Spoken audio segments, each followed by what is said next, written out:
Hello बच्चों, कैसे हो आप सब।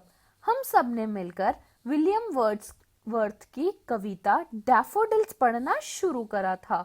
अब तक हमने इस कविता में पढ़ा है कि कवि विलियम वर्ड्सवर्थ डैफोडिल्स देखकर कितने ज्यादा खुश हैं। उन्होंने आज तक इतने सारे डैफोडिल्स एक बारी में कभी नहीं देखे। आइए इसके तीसरे अध्याय यानी तीसरे स्टैंजा से इसे पढ़ना शुरू करते हैं।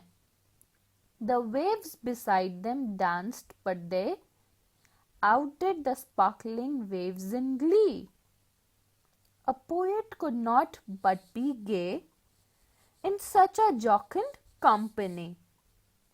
I gazed and gazed, but little thought what wealth the show to me had brought. पहली दो पंक्तियों में बताया गया है कि वहां पर फूलों के ही बगल में वेव्स यानी झील की लहरें भी नाच रही थी, पर डैफोडिल्स ने उन्हें आउटडिड यानी उनको पीछे छोड़ दिया। The waves beside them dance यानी झील की लहर उनके बगल में नाच रही थी, बट दे लेकिन डैफोडिल्स उनसे बेहतर थी। द स्पार्कलिंग वेव, स्पार्कलिंग यानी शानदार, वेव्स यानी लहर, इन ग्ली, ग्ली यानी उल्लास। स्पार्कलिंग वेव्स यानी थी तो लहर भी शानदार, लग तो वो भी बहुत सुंदर रही थी, लेकिन डैफोडिल्स की खूबसूरती ने उन्हें पीछे छोड़ दिया। फूल यानी जो डैफोडिल्स थे वो वेव्स की जिंदा दिली से काफी बेहतर लग रहे थे। कवि ने देखा कि फूलों के ही बगल में लहर नाच रही थी, लेकिन वो इतने खुश थे डैफोडिल से कि वो किसी और चीज पर ध्यान ही नहीं दे पाए। फूल उन लहर से बहुत खूबसूरत लग रहे थे नाचते हुए। A poet could not but be gay, gay यानी खुश, मतलब कवि कुछ और हो सके या ना हो सके पर उस दिन खुश बहुत थे। इन सच अ जोकंड, जोकंड यानी प्रफुल्ल, कंपनी यानी वो अपने आसपास की कंपनी यानी अपने साथी को बहुत खुशी से मजे ले रहे थे।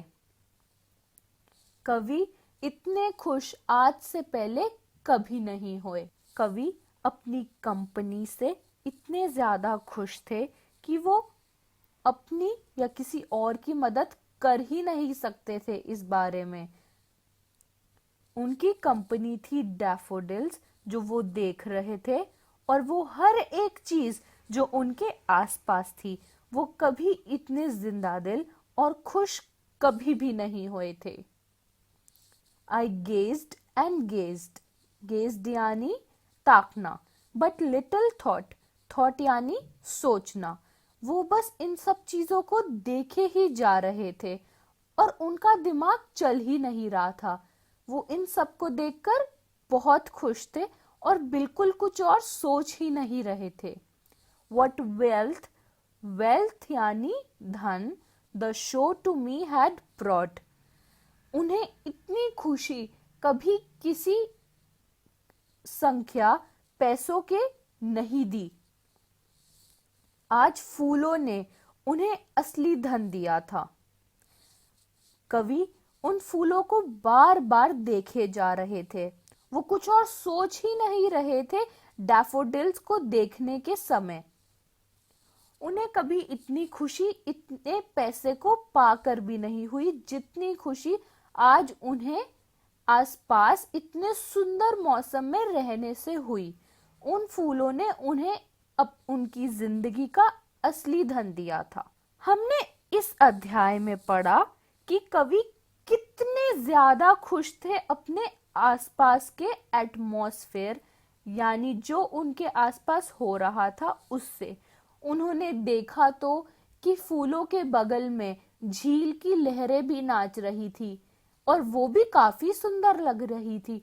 उनका नाच भी काफी आश्चर्यजनक था, लेकिन उन्हें फूलों के आगे कुछ और देखा ही नहीं।